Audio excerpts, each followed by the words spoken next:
Hey Room Leads, Team Leads, this is the final video for principle number 5 concerning poorly defined leaders. So next week we will begin the 5 on what well-defined leaders do. So this is the final one. And the principle for today is that poorly defined leaders, or again, insecure leaders, you cannot remain present and non-anxious. So poorly defined leaders, again, cannot remain present and non-anxious, specifically in the face of challenge or conflict. And so I'm going to explain this principle with this, and then I'll give you guys an illustration that I think will help as well. So when a poorly defined leader is confronted with challenge or conflict, they don't have the ability to remain present, meaning they can't hang in there or engage in the conflict. They'll run from it, they'll avoid it. But so when I say that they can't remain present, it's the leader's ability to stay there both physically but mentally and emotionally, to hang in there with the person or the situation and be present with it. Poorly defined leaders don't have that ability. On the other hand, poorly defined leaders become anxious, and so that's this category over here.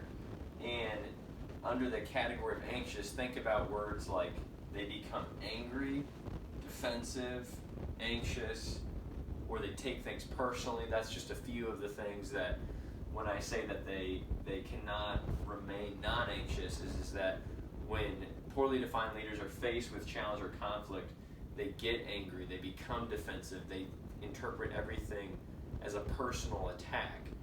And so poorly defined leaders cannot do either one or both of those things. So imagine this situation to help kind of explain this. This is kind of a silly illustration, but I hope that you see with this principle that you will find yourself in situations all of the time where you're forced to remain present and non-anxious, and it's so hard to do both. It pushes you on the deepest level to rest in your security in Christ.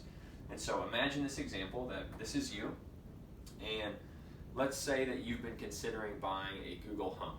Okay, you want to buy one for your house, your apartment, your dorm room, and you're not the most wealthy person, you don't have tons of money, but you have some money, and so you decide, I'm going to buy that.